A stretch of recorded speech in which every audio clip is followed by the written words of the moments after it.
বিশিষ্ট শিক্ষক সংগঠন বিএনপি জাতীয় নির্বাহী কমিটির সাংগঠনিক সম্পাদক কুমিল্লা বিভাগের দায়িত্বে অধ্যক্ষ সেলিম ভূঁইয়া,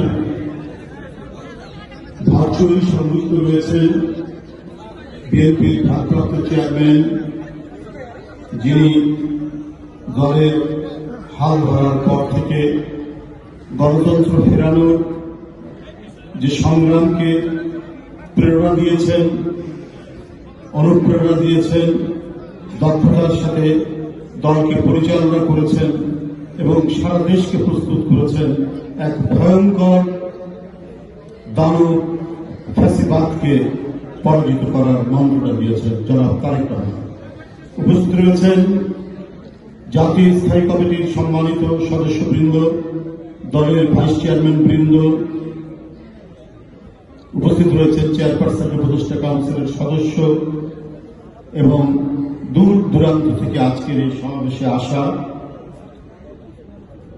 মানুষ গড়ার কারিগর বলে অভিহিত করা হয় যাদেরকে, সেই সমস্ত শিক্ষকরা আজকে এখানে এসে উপস্থিত হয়েছে।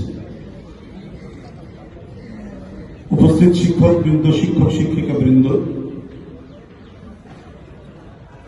এখানে আমি আস্তে আস্তে শুধু ভুলু ভাইয়ের বক্তব্য শুনছিলাম।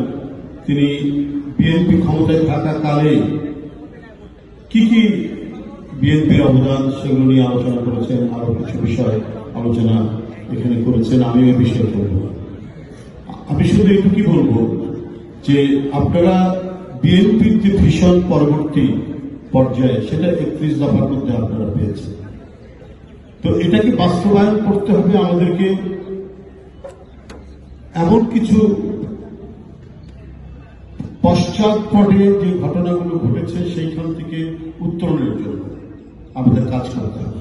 সে কাজটি কি, যে অতীতে যে কাজগুলো হয়েছে সেটার জন্য কোনোভাবেই যেন পুনরাবৃত্তি না। শিক্ষক বলতে আমাদের চোখের সামনে যে ছবিটি উদ্ভাসিত হয়, হাতে হাতে একটি ছাতা, আরেক হাতে কিছু বই অথবা কোনো কাগজ নিয়ে তিনি ছুটছেন।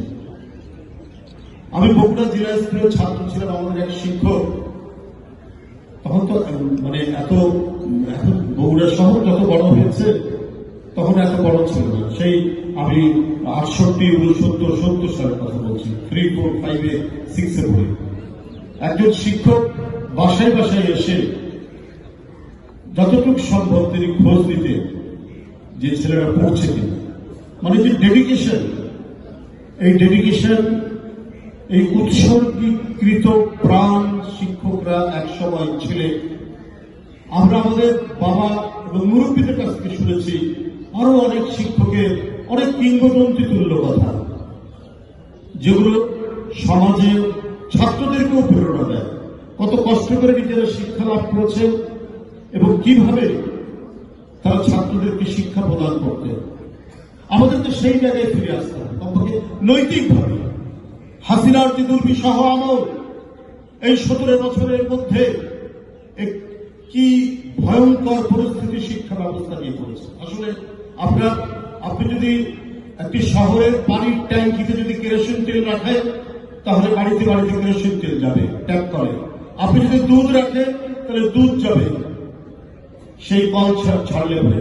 আপনি যদি পানির ট্যাঙ্কির মধ্যে পানি রাখেন তাহলে পানি যাবে। আসলে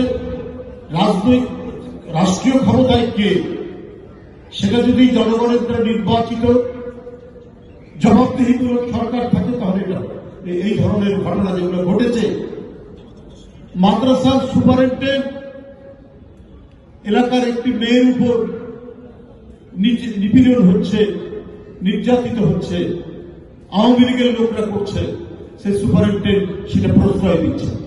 ঘটেনি ফেনীতে?